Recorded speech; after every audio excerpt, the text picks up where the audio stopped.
Ja tää on siis energia, minkä te tuotte mukana. Rock and roll! Yes, come on! Mut hei, mennään suoraan asiaan. Kevään Euroviisut räjäytti pankin. Siis huikea suosio, miljoonia striimejä, isoja keikkoja. Yllättikö tää suosio teidät? Ei. Ei se kyllä totta kai yllätä. On niinku huikea nähdä, että noin raskaalla musalla pystyy tekemään noin iso impakti, varsinkin nuoria. Et silleen, että tuolla niinku tuhansittain jengiä niinku keikoilla ja osaa biisit, niin todella huikea nähdä, että näin raskaalla musalla pystyy tekemään ison vaikutuksen. Niin, nyt ton niin kuin upean nousun jälkeen täysin ansaitun, niin tietenkin teidän elämä on vähän eri tavalla suurennuslasin alla, niin mikä on muuttunut? No, keikoilla on ainakin ollut paljon enemmän porukkaa ja kuuntelijoitakin riittää, että näköjään tää violent poppi kiinnostaa nyt muitakin kuin meitä itseään ja on se ollut niinku eeppistä nähdä, että esimerkiksi musta, siis mun kissalle oli tehty Instagramiin fanis. Se on silleen aika siistiä. Tai näköjään kiinnostaa kaikki mitä me tehdään. Niin kissalla on fanisivut. Onko kukaan tehnyt Blind Channelille fanisivuja? Niin. Oli niitäkin mun mielestä joku. Oli ehkä yksi tai kaksi. No kyllä niitä itse asiassa myös löytyy, niin kuin joka maasta löytyy teille faneja. Onks tää sitä niin kuin rockstara-elämää, mitä on tavoiteltu? Totta kai, siis no sosiaalinen media on semmoinen platformi, joka varsinkin näin covid-aikana korostuu erittäin paljon, mutta kyllä me niinku haluttais rundaa maailma sille monta kertaa putkeen, että sit vasta tiedetään oikeasti, että mikä on homman nimi. Mut Suomessa on päästy jo maistamaan vähän lusikan kädellä sitä, mitä se niinku live rockstara-elämä on. Yeah. Miten niin, puhuit rundaamisesta, että olette kuitenkin kerännyt jo tien päällä olemaan, niin aina tietenkin välillä varmaan sattuu ja tapahtuu, niin onko teillä jo jotain kokemusten pankissa? Meillä on pari. No ensimmäinen oikeastaan oli silloin, kun mentiin Kajaanista keikan jälkeen sit kotiin ja sitten me pysäyttiin tien varteen. Ja sitten älä kysy miksi. Mä en tiedä, mä laitan bassan katolle ja sit mä hommasin joku 100 kilsaa sen pysäyksen jälkeen, että hetkonen. Basso ei oo enää mulla kyyvissä. Et jätkä, nyt on semmonen, että pitää vähän kääntyä takas. Mutta se oli vasta kotiin menomatkalla. Joo, onneksi. Onneksi niin päin. Mä en koskaan naurannut niin paljon, kun katsoo sitä jonkun ABC-valvontakameran nauhaa, kun Bisse lähtee auton katolta, mutta basso jää siinä.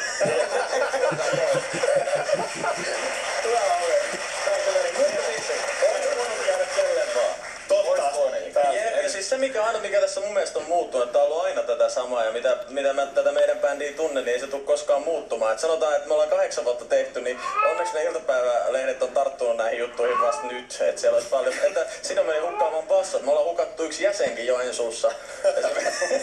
Niin teitä oli aikaisemmin 7 siis. 8.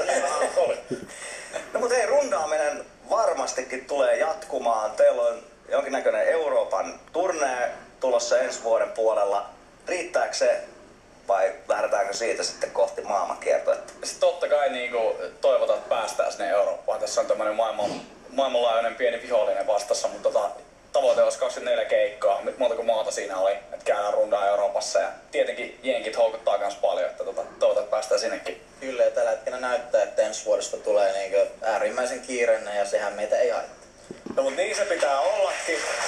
Ja voin sanoa, että mä toivon, että te tuutte breikkaamaan ja mä uskon siihen, että te tuutte breikkaamaan. Mut tiedättekö, että mä oon niin paljon lukenut rokkareitten elämänkertoja, että mä tiedän, että joskus myös rockstaran on hyvä olla vesilinjalla.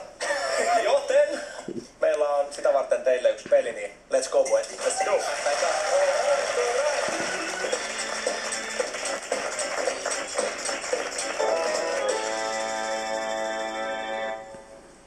Blind Channelin Posse ja sitten Possen Posse. Tervetuloa pelaamaan tietovisailua, jossa väärin vastannut joukkue on vesilinjalla. Ja kuten äsken todettiin, tekisi teillekin pojat varmaan ihan hyvä. Vastaatte siis vesiaiheisiin kysymyksiin kumpikin joukkue, mutta se mikä tämän eroittaa niin kuin tämmöisestä klassisesta tietovisailusta, niin kumpikin joukkue vastailee kysymyksiinsä suihkukopeissa. Lähemmäs oikeaa vastausta päässyt joukkue säilyy kuivana ja huonommin vastannut saa suihkusta vettä päällensä, eli päätyy vesilinjalle. Nyt kuitenkin ensimmäinen palkinto tässä kisassa menee joukkueelle, joka on ensimmäisenä ahtautunut kokonaan omaan koppiinsa. Saa suorittaa.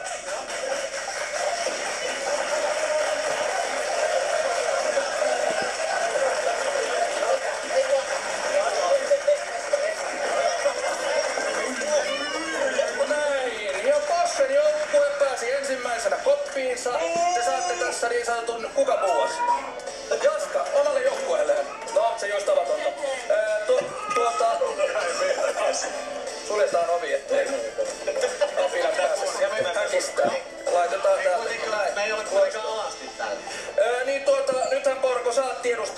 Eskola alasti, niin mä olen katsellut tätä teidän dokumenttia, varsinkin sitä kohtaa 3.37, niin eiköhän tuota sun alastomuutta on nähty ihan tarpeeksi.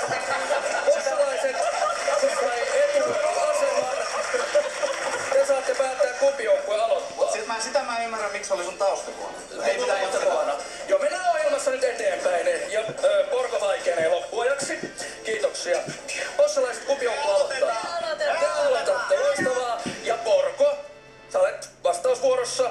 Yes. Ja sitten HP vastaa possalaisista. Kysymys kuuluu, paljonko vettä yhden kahvikupillisen tuottaminen kuluttaa? Paljonko vettä? 13 litraa. 2 desiä. 13 litraa, 2 desiä, Porko. Onko nettiporko sulle tuttu käsite? Oikea vastaus on 140 litraa. Posse ja HP, te pääsitte lähemmäs. Blind Channelta tiedätte, mitä se tarkoittaa. Te päädytte nyt vesilinjalle.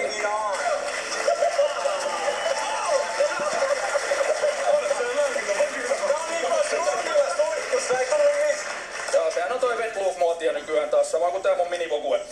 Mennään seuraavaan kysymykseen. Viivi vastaa Possesta ja Joel Blind Channelista. Ja Joel, nyt se on sinun vuorossa, saat heittää ensimmäisen vastauksen. Kuinka monta kuutiota talousvettä Oulun vesihuolto valmistaa päivässä? Ja simppeli kysymys. 47. Mitä? 47 kuutiota. Mitä Viivi vastaa? 3000. Viivi, mitä sä teet päivisi? Oikea vastaus on 3300 kuutiota.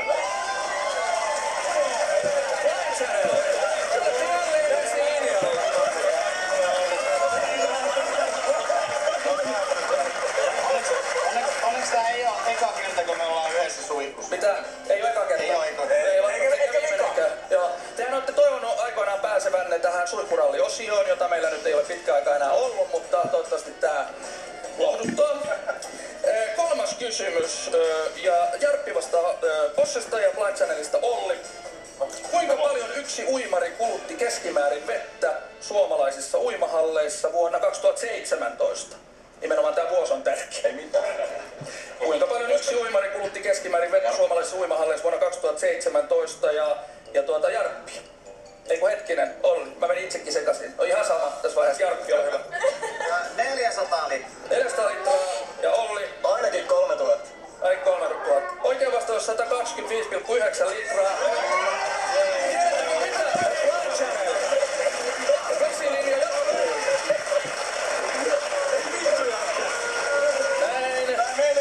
Näin jaetaan terveysvinkkejä Suomen nuorisolle. Vaikka olisit rokkari, niin välillä kannattaa pysyä vesilinjalla. Tulee sulle. Seuraavana vastausvuorossa Kalle ja Niko. Yes. Ja nyt Niko saa aloittaa. Kuinka monta vesipulloa metalliyhtiö Mokoma pyytää keikkaraiderissaan? 0. Ei. Mä vastasin jo. No, nyt pieni spekulaatio paikallaan. Mitä nää huutaa? 0 vai mitä? 25 kuulemma. Mitä? 25? 25. Okei, no mitä Kalle vastaa? 1. 1. 24. Ei.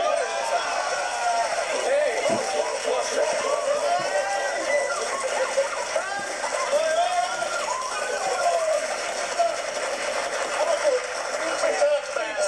Miksi mä oon siellä? Mä en saa tulla, mulla on oikeudenpäätös siihen. Viides kysymys. Mikä on yhden suomalaisen vesijalanjälki vuorokaudessa? Aleksi ja Veronika vastaa. Veronika, aloita. En ihan kuullut kysymystä. Mikä on yhden suomalaisen vesijalanjälki vuorokaudessa? No niin, no nyt tää. Jarppi voi varmaan selittää, mitä tarkoittaa jalanjälki. 1500. 1500 litraa. Joo. Alex. 2000. 2000. Oikea vastaus on 3800 litraa.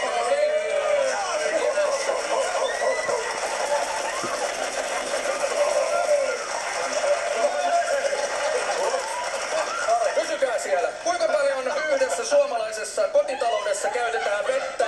Mitä siellä tapahtuu, Viivi? Oletko sä iloinen vai tapahtuuko jotain muuta? Joo. Okei. Kuinka paljon yhdessä suomalaisessa kotitaloudessa käytetään vettä WC:n huuhteluun vuorokaudessa? Ja Jaska ja Tommi. Jaska, aloita sä. Montako kertaa vettä vedetään vuorokaudessa? Joo, no ihan sama, vastaa jotain. Ei yhtään. Ja Tommi, mikä on sun vastaus? 50 litraa. Joo, tää oli niin epämääräinen, että päädytään siihen, että kyllä kumpikin